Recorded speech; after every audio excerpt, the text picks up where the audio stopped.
I'm doing the 2025 BC Bike Race, the ultimate single track adventure, and in order to do it, I'm going to need a pretty epic bike, which is why I've got this, my own personal Ibis Ripley. So let's go through the component choices that I've got for this incredible adventure. Starting at the front of the bike, I've got Fox's gorgeous new 36 SL with 140mm of travel, the Grip X damper and massive 36mm stanchions. So it's light enough for those long days in the saddle, but burly enough for the most technical descents I'm going to encounter in British Columbia. That's why I've also gone for the Maxxis Forecaster up front.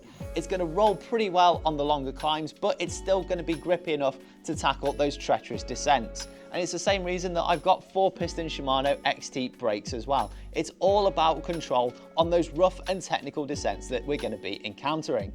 I'm going to be riding up to 50 kilometers a day on a wide variety of mountain bike trails, so I'm going to need maximum comfort, which is why I've got 1UP's carbon handlebars on the front and Raceface's chestnut grips, just to provide that extra compliance and vibration damping. Going out back, we've got the 1UP Components dropper post as well, with a whopping 240mm of drop, and my favourite saddle of all time, the SDG Bel Air V3. I really can't complain about that. It is the most comfortable bike saddle you can buy, in my opinion. In terms of gearing, I've gone with Shimano's ever reliable XT M8100. Unfortunately, I haven't got the new XT Di2 as it's not quite fully available yet, but to be fair, for an event like this, I do actually prefer a cable mechanical drivetrain. It's just a little bit simpler if I have any issues out on the trail. And I've still got the massive 10-51 tooth cassette, so I've got all the gear range I'm going to need for those long descents, but also those grueling climbs. And I've also gone with a Maxxis Recon out back, so slightly less aggressive than the Forecaster up front, just to give that little bit of extra rolling speed, but it's still going to have plenty of traction. And at both ends, I've gone for the Exo Plus casing.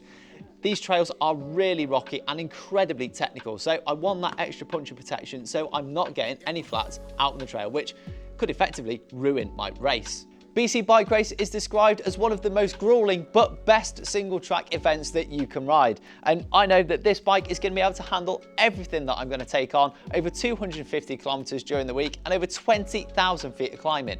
That's getting on towards like Everest, which I think is like 30,000, so 2/3 of the way up Everest over the space of 7 days.